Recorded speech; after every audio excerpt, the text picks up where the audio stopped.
We recorded this show about the American subculture known as furries quite a few years ago when the world was a different place, but it hasn't changed that much for people who call themselves furries. In fact, one of the reasons we're reviving the show this week is because a politician, a councilman in New Milford, was forced to resign from his post because it was discovered online that he was a furry. We're going to explain what that means in just a second. I should also say it's not 100% clear that he had to resign merely because he was a furry. There were some other things going on digitally that may have contributed to that, but it made us realize that we knew something that maybe you don't know, which is what a furry is and what people who do this, who live out that reality, say about themselves. So listen to this show and maybe you'll learn a little bit more. Hey, buddy, you feel like buying me a drink? Oh, my rabbit costume? Well, it's based on Heisenthal, my favorite character in Watership Down. She's the one who, hey, buddy, my eyes are up here. I hate it when dudes stare at my nipples. Granted, I have 8 of them. Yes, I'm a furry, but that just means I'm part of a subculture that really appreciates the art of animal characters with anthropomorphic traits. It doesn't have very much to do with sex. In your case, it's not going to have anything to do with sex. But you can buy me that drink. Vodka and carrot juice. We call it a Harvey Hutchbanger. Get it? Harvey? Not much for jokes, are ya? Today's show is all about furries. And now, the guy who says his beaver costume is not a lifestyle choice, Colin McEnroe. No, it's actually a medical necessity. It's a prescription beaver suit. I'll tell you a little bit more about that later. So here's the thing. We're here to tell you about this subculture known as furries. I think one of the many misconceptions about them is that they all wear costumes, which they don't. You're going to hear about some issues they've had with libraries. Apparently, they don't bring the books back on time. And we hope to hear from you out there, too. We also have some people from the community who are kind of listening in via phone, and I think they'll be joining us on the air. I see a couple of calls going up on the board already. We have Robert Chiaroscuro Armstrong, 20 years in furry fandom, and he serves on the Anthrocon board of directors. We'll tell you what that is. Stephanie Tabby Wolf Cruz. She's a freelance illustrator. Here with us also, Dr. Leslie Lostein, former director of psychology at the Institute of Living, a lecturer on law and psychiatry at Yale University. Les Lostein, I will say, he's the reason I wore pantyhose for one whole day. That's an old story, though. If you want to know that story, you have to email me, Colin, Colin at WNPR.org. Bob Armstrong, I'm going to start with you. I think we need to define our terms here. And as I said, I think most people, if either people have no idea. In fact, we sent some people out, some of our outstanding interns out, to find out if anybody had any idea about furries. And we'll in just a second, we'll tell you what they found out. Patrick, you don't have to play it yet, actually. All right, we don't have it. Oh, never mind. We didn't send interns out. So Bob Armstrong, one of the things we did find out is there were some people who had no idea what we were talking about, and another group of people who had a fairly crude, blunt idea of what we're talking about. So give us the nuanced version. Defining what furry is, if you ask 100 different furries, you'll get 100 definitions. The best way we can describe it is that a furry is someone who is a fan of anthropomorphic animals. That's a big term, which is why we say furries for short. Mm-hmm. A cartoon animal, a animal with human characteristics. A classic example is Bugs Bunny. Mm-hmm. Bugs Bunny occasionally wears clothes, he talks, he speaks, he interacts with humans. He is an anthropomorphic animal. And that's what furries are fans of. There's a number of people in the fandom that wear costumes known as fursuits. They're kind of the most visible thing in the way that if you go to Disneyland, you'll spot the people who are dressed like Mickey and Cinderella. You don't pay quite as much attention to the folks serving you the burgers and the fries at the food stand or running the rides. The fursuiters are a very visible part of the fandom, but they only make up about 20% by our best estimates. So, Stephanie, you two are in that 80%, right? You are furries. You are fans of anthropomorphic representations of animals. You go to conventions and stuff like that about all this, but you don't own or wear fursuits. So if you're not going to do that, Stephanie, what form – did I just describe the form in which your furry activities take shape? I mean, basically going to conventions, or do you do online role-playing? Going to conventions is a big one. Online role-playing is small in my life, but I know a lot of people in the fandom that's a big part of it. I actually am an illustrator in the fandom. I draw comics, I draw various art and post it online, and that's actually how I've met a lot of my friends, is through the art that I post online. And the art is a big part of the furry fandom as well. Does it seem to you like it's just fandom? I guess I'm trying to think. I mean, I like the Lord of the Rings and stuff like that and everything, and you like anthropomorphic representations of animals. This would include Puss in Boots and Kung Fu Panda and all this Bugs Bunny and stuff like that. Is it just being a fan, or is there a deeper level of identification or blending of identity with that whole world than a typical fan of something else might have? I guess it probably has become that. I've been in the furry fandom for about 14 years now, and it becomes, and you meet all your friends through the fandom, you meet, you go to the conventions and meet up with people. The illustration is currently my actual career, so it becomes a much bigger part of your life. Some people have it's a lot smaller part of their life. It's just a hobby. They're online once in a while. But a lot of folks, like me included, is you start doing it, you start drawing, you start making friends, and all of a sudden it's one of the biggest parts of your lives. Does it feel like it's a set of associations for you? Does it hark back to childhood? Does it remind you of when you had a certain kind of pet, or is it just kind of I'll give it, here's a nice sort of cross comparison thing. So we've done a couple of shows about the aesthetic known as steampunk, so steampunk is some kind of blending of kind of 19th century, crypto-Victorian iconography with slightly more futuristic things. I heard a guy say the other day on the radio that Abraham Lincoln isn't steampunk and a ray gun isn't steampunk, but Abraham Lincoln with a ray gun is steampunk. I don't know if that's quite right, but so there's an aesthetic, and it's got a whole bunch of things that go with it, kind of like furries. I think it's got movies, it's got books, it's got some costumes. Are those the same thing, or is there a deeper psychological connection beyond the aesthetic? From my point of view, I've been drawing anthropomorphic animals since I could hold a pencil. I was drawing them long before I was involved in the furry fandom. But your comparison to steampunk is pretty accurate in my view of the fandom. It's like, it's something cool to do on weekends. It's something cool to help you get out of the house. Probably on some psychological level, it is something that harkens back to my childhood, but I don't really think about that when I'm sitting down to draw a comic with cartoon animals in it. Bob, so I've been watching your body language over there. You clearly have a lot you want to say about this. Oh, yeah. There are a lot of furries who have, over the years, the tale that a lot of them tell is, I was into cartoon animals, and I liked this, and I never knew there were other people like me. And then the big thing is they found the internet, they saw something online, maybe they saw a picture, maybe they saw a YouTube video of a convention, and they said, that's what I like.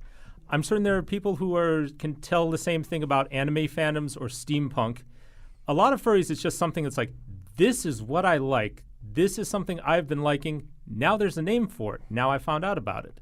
And yet, in ways that some of these other aesthetic subcultures don't get defined, you guys, for good or ill, I assume for ill, kind of have gotten defined at times in the mass media as sort of freaky, that and you got CSI episodes where the whole thing turns into a murder. You've got 30 Rock, Drew Carey's show. There's sort of poking fun at the whole thing. There's a way in which you've been dragged into a place that a lot of other aesthetic fandoms, that have a whole bunch of different manifestations, haven't been dragged. So, do you have thoughts about why that would be? Well, there's two main reasons for that. One is it is the mass media, and sensationalism sells a bit.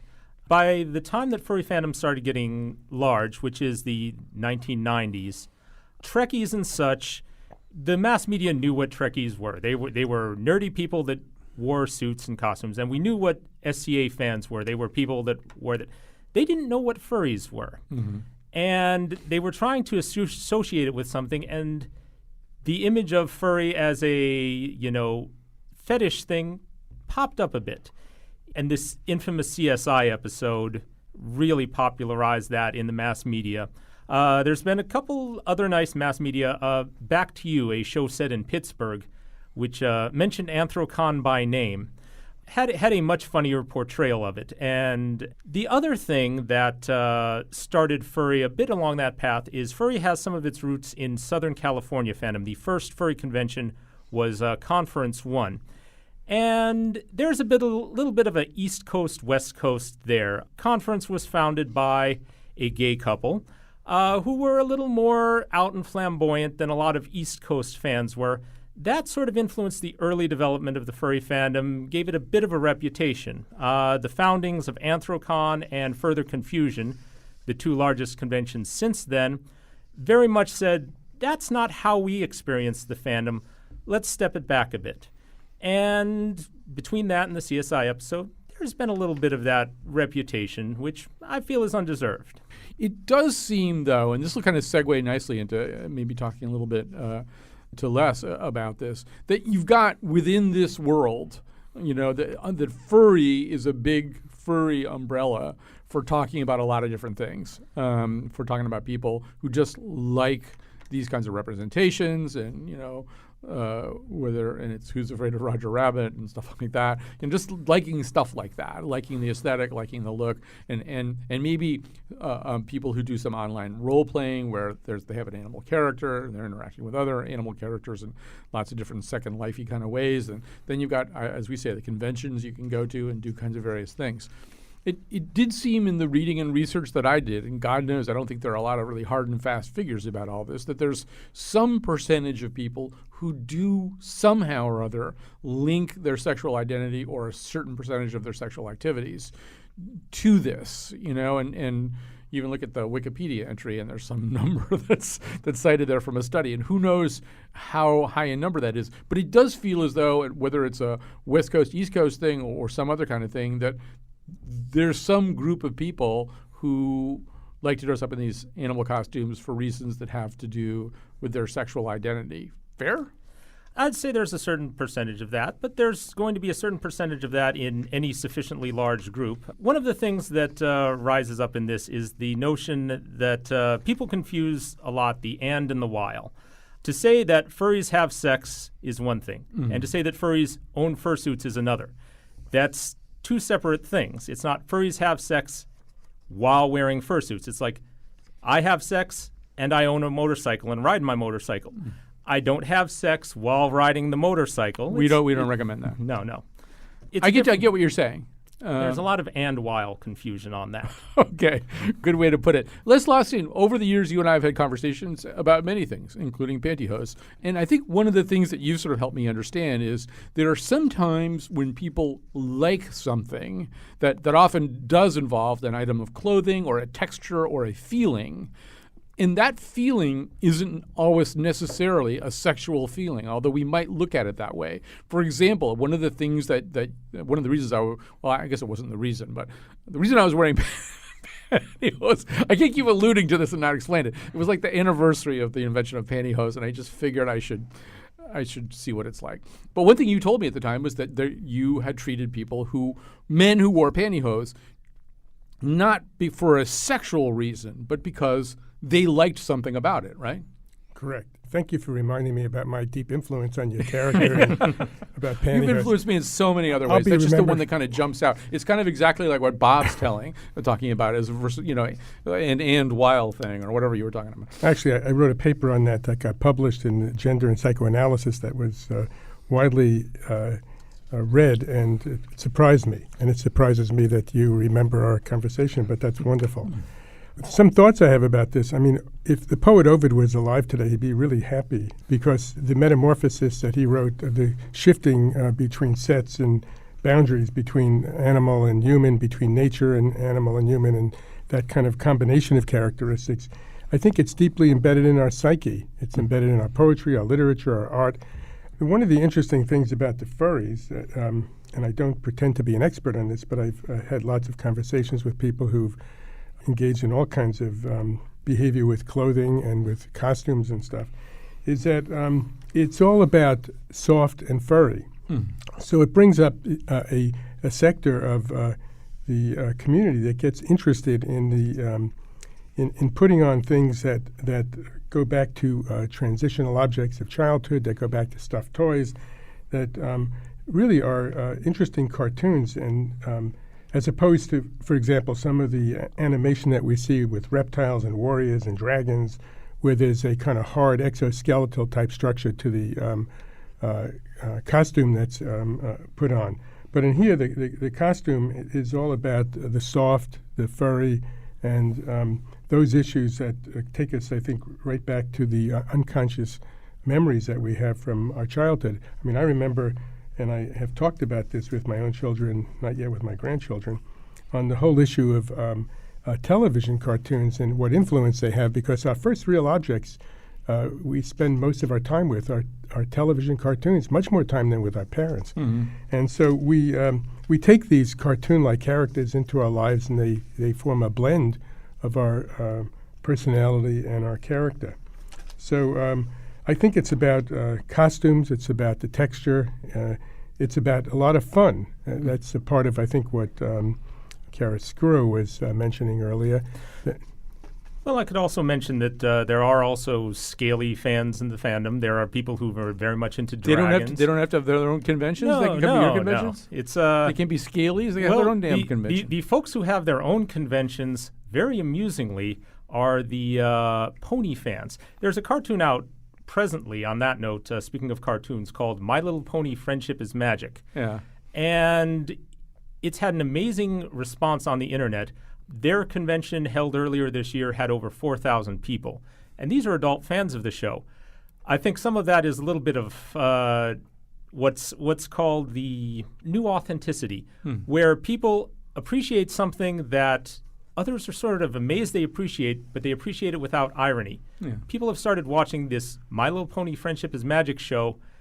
It has turned out not to be the horrible saccharine 4-7-year-old girls My Little Pony. They're amazed by it, and they enjoy it, and it harkens back to their childhood. So they're mining it for deeper meaning, and they're enjoying the show. Yeah. And actually, when you started talking about the pony people, Stephanie did this kind of thing where she grabbed her chin, like, "Oh no, he's talking about the pony people." It's an amusing sort of spin-off of the furry fandom.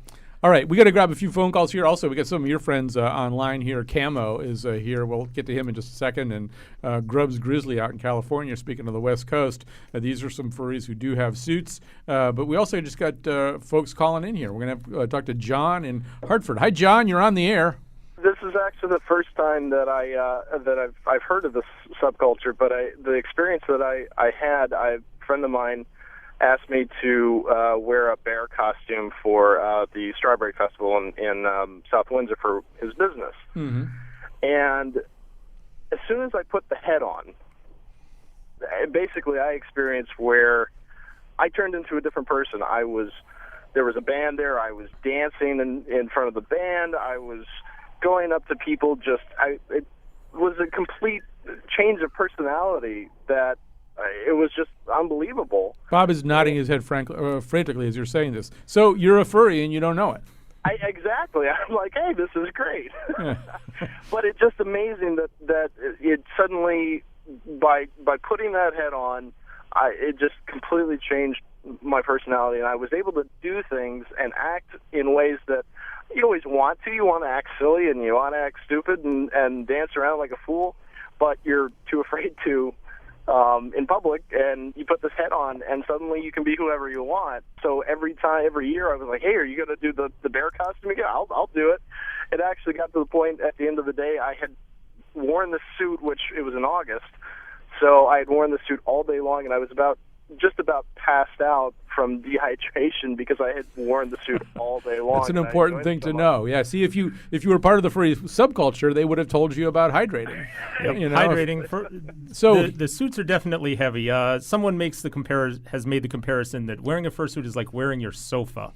It's certainly a physical exertion, but this happens a lot with a lot of fursuiters have the same experience. They put the head on and they assume a different identity. Sometimes it evolves. Sometimes they have a very clear picture of what their personality is going to be in the suit. Other times it's very evolving. And it is a bit of that separation from yourself. You can be someone perhaps more extroverted, more friendly than you usually are. But I think that's just a lot of unlocking who you are in a sense. Well, and I want to go to Les on this in just a second. But before we do that, and I want to say, John, we're trying to have a show mascot. It's called Scratchy, the Colin McEnroe Show Mountain Lion. And so you sound like the guy for the job somehow. So we may need to talk about that. We don't really have the right costume. We get that Greg's costume, which is not a mountain lion exactly. We're working on it anyway. So so I'm going to put you on hold, and maybe you can talk to somebody. Wolfie will talk to you about becoming Scratchy, the Colin McEnroe Show mountain lion. We got to go to break, but before we go to break, not break yet. Before we get to go to a break, I just want to jump on what John said there, because it seems like this is also going right up your alley here. This whole idea that outfits, clothes, stuff that we can put on and take off allow us to accentuate certain parts of our personality that get buried otherwise. And this seems like a pretty consistent thread through all kinds of clothing-related subcultures. Absolutely. I mean, role-playing is not just about verbal role-playing, but it's also about the costuming and the costuming part of it. And people in all levels of relationships will get involved with role-playing various things. When we dress every day, we're putting on a costume. We're putting on some clothing that's going to, in some way, accentuate how we feel about ourselves, what we want to portray. Certainly in the work that I've done in some of the more exotic fields in transgenderism, transsexualism, transvestism, where costuming takes on a very different role. Mm-hmm. And in some cultures it's outlawed, in some cultures it's permitted. But certainly once we get into the role, it changes the self in many ways, in many different forms for people. All right, we're going to take a little break. We're going to hear more from Stephanie, from Bob, from Les. We've also got some people calling in from the furry community. That's what the show's about today. It's about furry fandom, which can take many forms. Their names are called, they raise a paw, the bat, the cat, dolphin and dog, koala bear and hog, the scent of the sister of her brother marsupial, their cousin called monotreme, dead uncle Alotheria, mammal,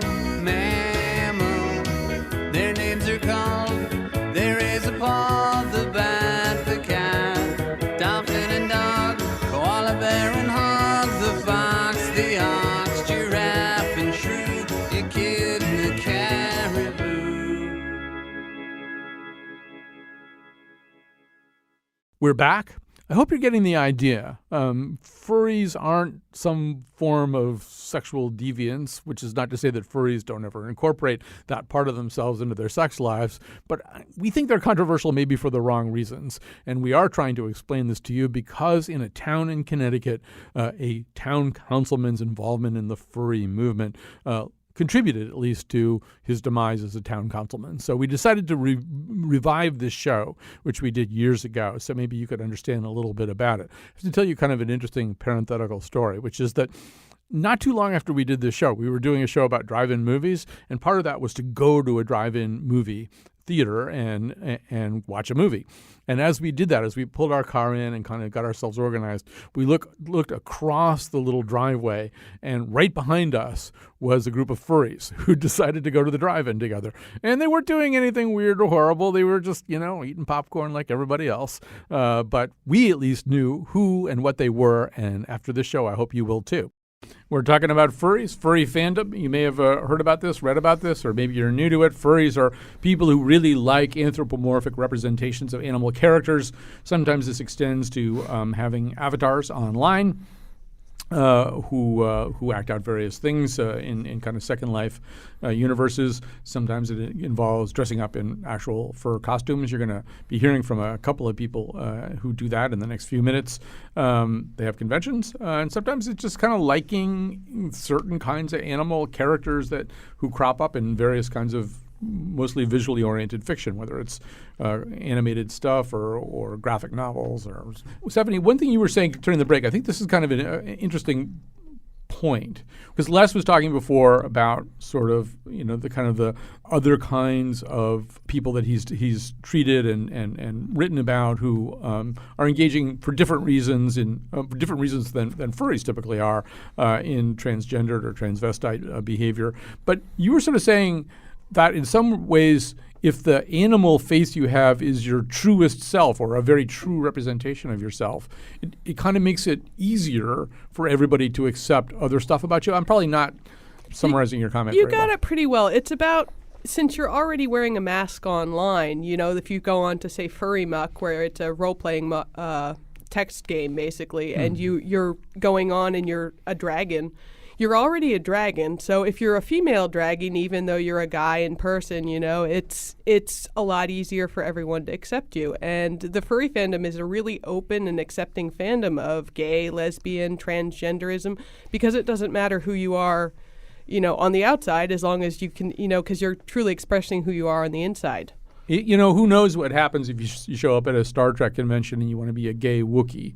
But in the furry world, it's probably going to be people are going to be, anyway, you're going to be welcomed with open paws. Exactly. Are you actually are you like a wolf or something like that online? Online, I draw myself as a cat wolf, a wolf with cat stripes. Yeah. See, that's a nice thing, too. You can be an animal that actually doesn't exist, right? Yep. Yeah. There are a lot of hybrids, a lot of fictional species. Yeah. People find something they like and they want to go it. My character, or as the term is known, fursona, is a mongoose. And I've been playing him online for over 18 years. And people know me by him. I turn my head faster when people say chiaroscuro than I do Bob. It's just been after years and years of people saying that, greeting me at that at conventions. It's a part of who I am. Aren't the scaly people kind of afraid of you when you come over? Do you kill snakes as a mongoose? Do you do that? I only kill snakes in specific times. A very specific You have union killed rule. snakes. Very specific union rules for the International Union of Mongooses, Meerkats, and Other Snake Killers, Local 304. I somehow or other think there actually may be something like that online. Or maybe he's joking. Hard to tell sometimes. I want to get to camo and grubs really quickly, but before we do that, a quick conversation here with Tandem in Norwich. Hi, Tandem. What I wanted to know is if you wanted to ask a few questions to a furry that's been around in the real world for a while. So. Well, yeah, we do have some other people on hold right now in furries. So in what sense are you a furry in the real world? How is that true about you? Well, I mean, I've been up and down and all in and out. I mean, I've been pretty much anything. If you went online and you read any story about being a fur in a good sense, I've gotten bad, I've gotten good. Any fur will deal with a lot of roughness in their life. Mm-hmm. I've gotten a lot of people that got in my face because of the fact that I'm fur, and that's just not right, And I heard this, and I'm like, oh man, I got to call them up because. So we're going to come to this topic in just a second because there's been some questions raised by, for example, libraries. 2 libraries have kind of sort of in a very fumbling way, kind of tried to figure out whether they should have a policy that doesn't allow furries to be in the library. Is that the kind of thing you're talking about? People getting in your face? The thing about the library, furries should be allowed anywhere. They're just like people, but to an exception, of course. Because when you're being a fur, if you're wearing the whole fur suit, then you're covering your face, and it's kind of sketchy. And anybody can cover their face and hold up the place or go take somebody, or you know what I mean? Because you're covering your face, right? And that's how the normal public thinks. Oh my God, he's covering his face. He's going to do something shifty, But that's not how we are, right? But you can't take the chances with normal people, and that's how they think, and we can't help it. But you got to ask. Just like that newscast a little while back about the girl in the library. I got all upset. You could have just asked her. They said, what are you doing here? And I'm like, oh, nothing. I'm a furry. I just thought I'd have fun. And she ended up getting in trouble because she was being herself in the library. I completely agree, Tandem. The library thing, it was a very small thing, but it spawned a lot of discussion. And I agree that the fursuiter in question should have, gone to the librarian. Librarians have a hard enough job on a regular basis, keeping an eye on things. Said, hi, I'm here. I have this costume. I'd like to go around and say hi to the kids. And it would have been utterly a non-issue. Absolutely. A lot of communication and a lot of just clear presentation for fursuiters, especially in public, where they're going to encounter a public that doesn't know what's going on, is essential. It makes a very positive public impression if you go explain what's going on. People go, oh, that's cool. I always say this happened at the Enfield Public Library. As we know from the past 3 or 4 years of Connecticut history, every single odd cultural issue finds its way to Enfield sooner or later. It's just like everything's up there. So, and then Portland started thinking maybe they should have a policy and stuff like that. And maybe in a second we can come back to Les and sort of talk a little bit about, from a clinician's point of view, how you fit lifestyles like this into various parts of society. But before we do this, we get some people who kind of been on hold for a while, I guess, kind of listening to the conversation. Out in California, we do have Grubs Grizzly, who is a furry, and a furry, I believe, with an actual suit. And so, Grubs, tell us so far as you've been listening, what are we missing? What have you been scratching with your bare paws on a pad of paper that you think we ought to get to? I think, again, the focus is a lot on the fursuits. And as you mentioned at the beginning of your show, only 1 in 5 furries actually has a full or partial suit. And I wish we get a little bit more into the fiction and the art of it and all that sort of thing that goes along with it, too. Well, yeah, we should talk to Stephanie a little bit more about that. I do want to mention, we were talking about this off the air, one of the furry organizations gives out these things called the Ursa Major Awards, which are for accomplishment in these areas, right? Whether it's animation, graphic novels, regular kinds of fiction, all that kind of stuff, movies. So, it is. I mean, I think, their Grubs, I think the comparison to steampunk is apt. It's steampunk. I've been to steampunk conventions where people really are dressed up pretty outlandishly, but it's also just liking a certain kind of thing, a certain kind of fiction, a certain kind of movie. So I mean, I think it's sort of apt there. Could you just quickly tell us, you do, I mean, I know you're part of the 1 in 5, and so what is it that I assume you dress up as a bear. That's my keen journalist instinct telling me that you're dressing up as a bear, correct? Yes, I do. I have a fursuit made by a maker named Beast Cub in Sacramento. And I love it because it's really an art form, and they've gotten more and more elaborate, and people have gotten more and more skilled over time. And there's, people who spend $2, $3, $4, upwards of $7,000 on them. They get, some of them have animatronics and lights and wings that move if you're a dragon and ears that move.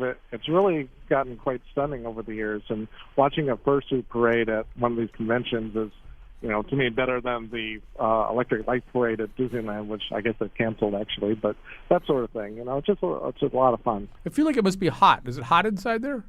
Oh yeah, I've got what they're called cooling vests. Which I got a little while ago. When I first had my fursuit, I didn't have them, and I really regretted it. That allows me to stay in the fursuit for about 2 hours before I get pretty uncomfortable, and I really need to get out of it and cool off.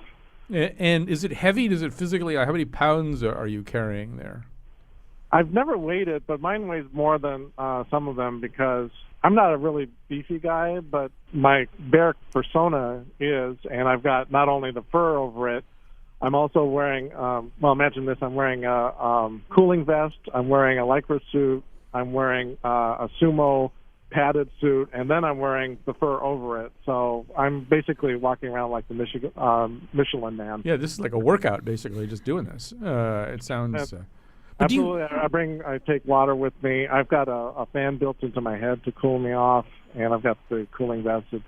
You really have to be committed to be a fursuiter because it's not comfortable, but it's a hell of a lot of fun. Do you feel, this is a serious question, are you a cute grizzly bear, or is there anything about you that's kind of, like, do you feel a little bit stronger and more in control of your environment because you're a big grizzly bear? I think it's the same phenomenon that you see with the actor or actress when they're on stage playing a character. They feel more open, and that's certainly the case with me. I mean, I was talking to your producer before the show, and I can go in front of an audience and give a speech about something, that I do in my workplace, but I'm too shy to perform on stage. But when I wear Grubs Grizzly, I perform live. I did the Bear Necessities from the Jungle Book and did a little show and, just went all out. I do feel more in character and more outgoing when I do that. Yeah. So you sing the song Bear Necessities from that show? That's from the Jungle Book, yeah. The blue song. Yeah, no, I know the song. Further, the convention in Novi, Michigan.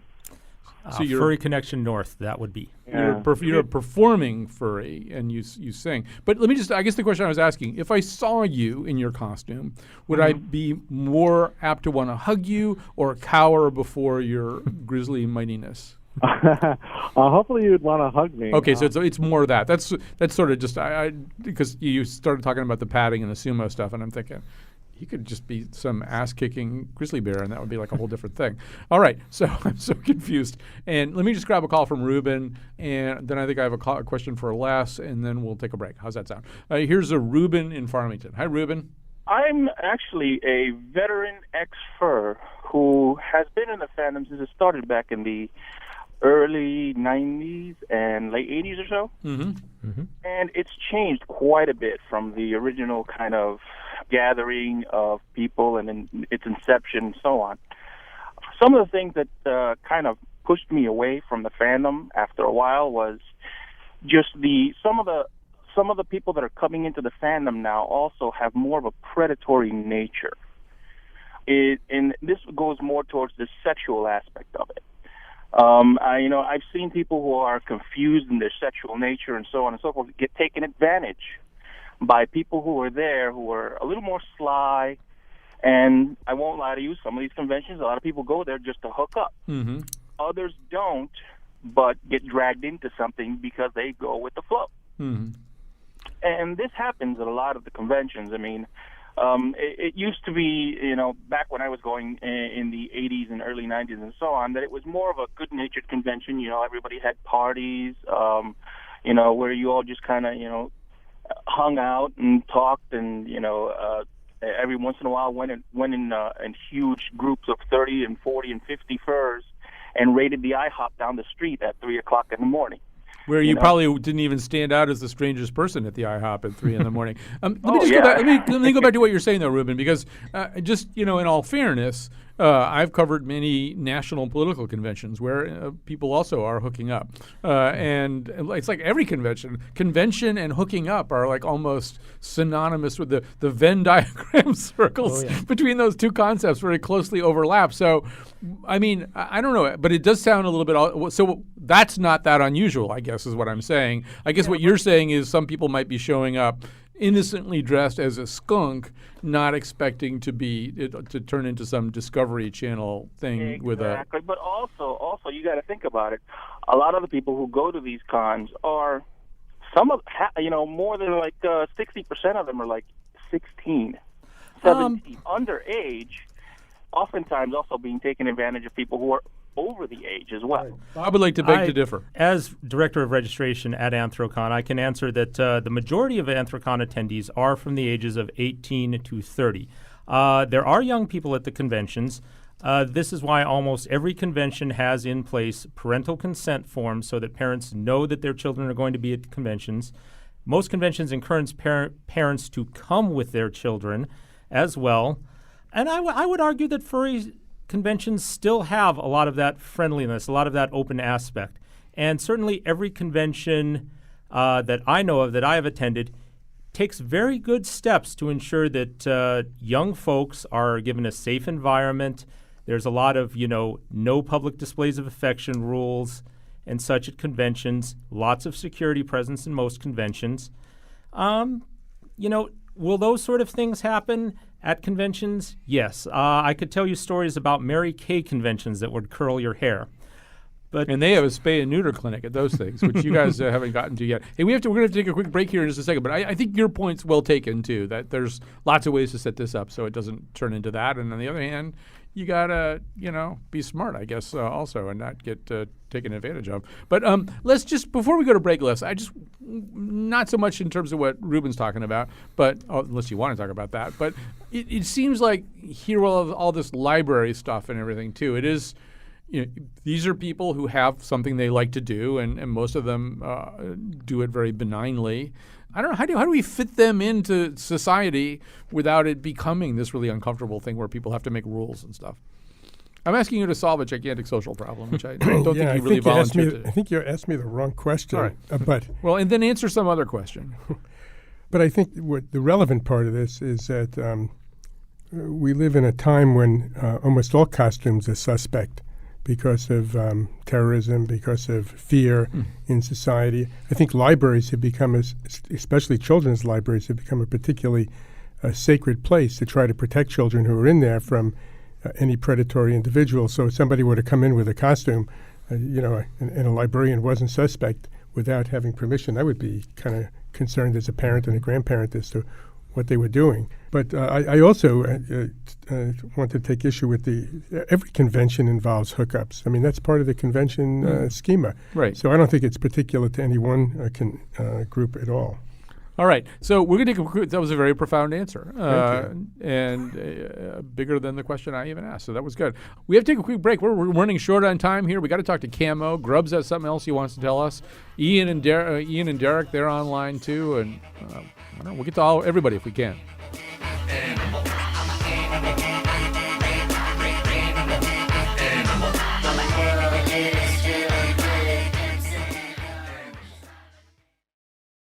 We're back. I hope it's getting even more clear. And as I'm saying, that we did decide to revive this show, which was done quite a few years ago, because furries are back in the news. There's a controversy in the town of New Milford about a former town councilman whose furry associations came out online, and that may have contributed to his being forced to resign. So we thought we would share this show with you. The realities of the furry movement haven't changed that much. Thought you might like to know a little bit more about the people. You might even know one and not know it, the people who call themselves furries.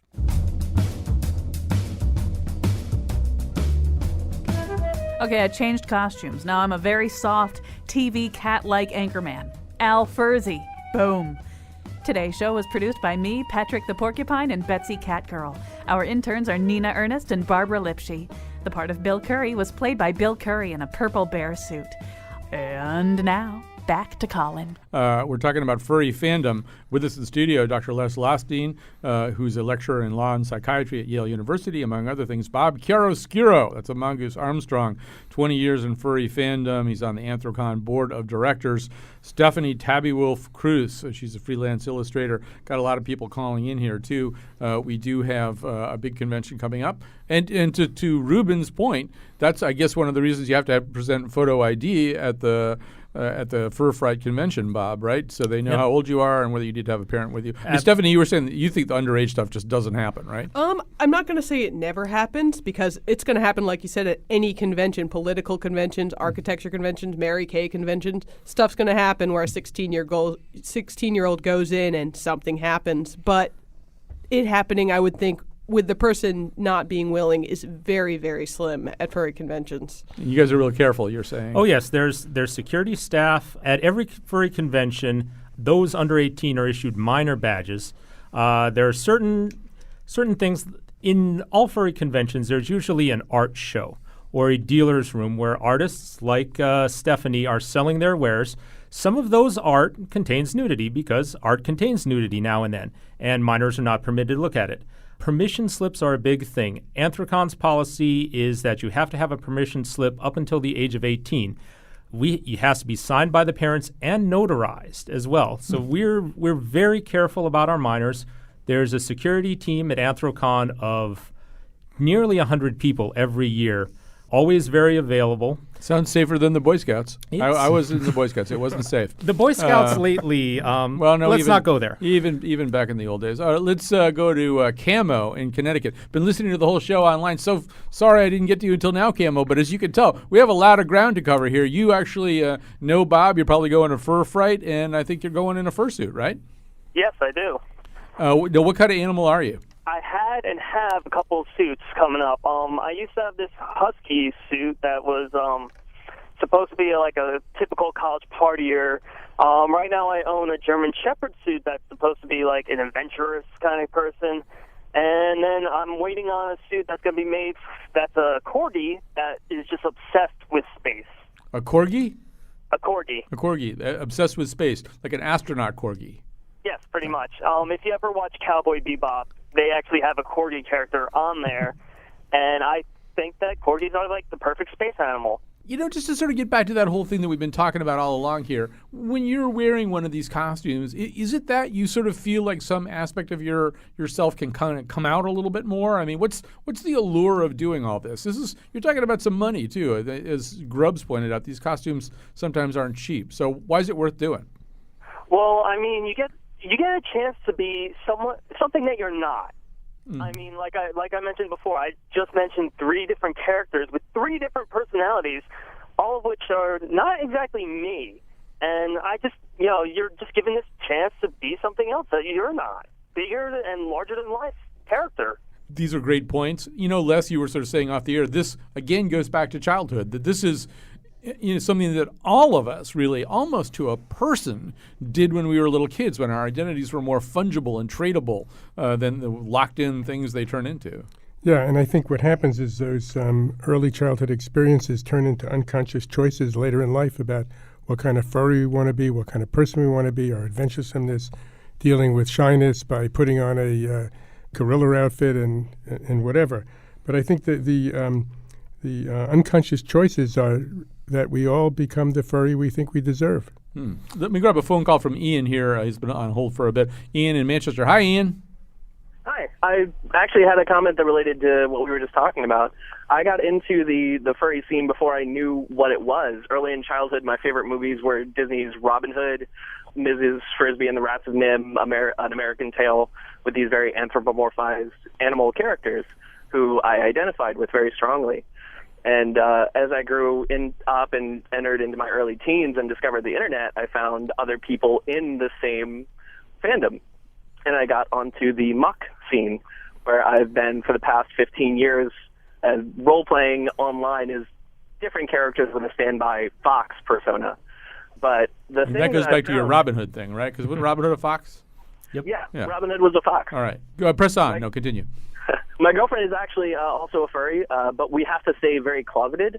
What we found over the past decade or so is that the furry scene was really kind of evolving into a more public thing, and then MTV ran a special where that sort of exposed the underground sex life of the furry fandom.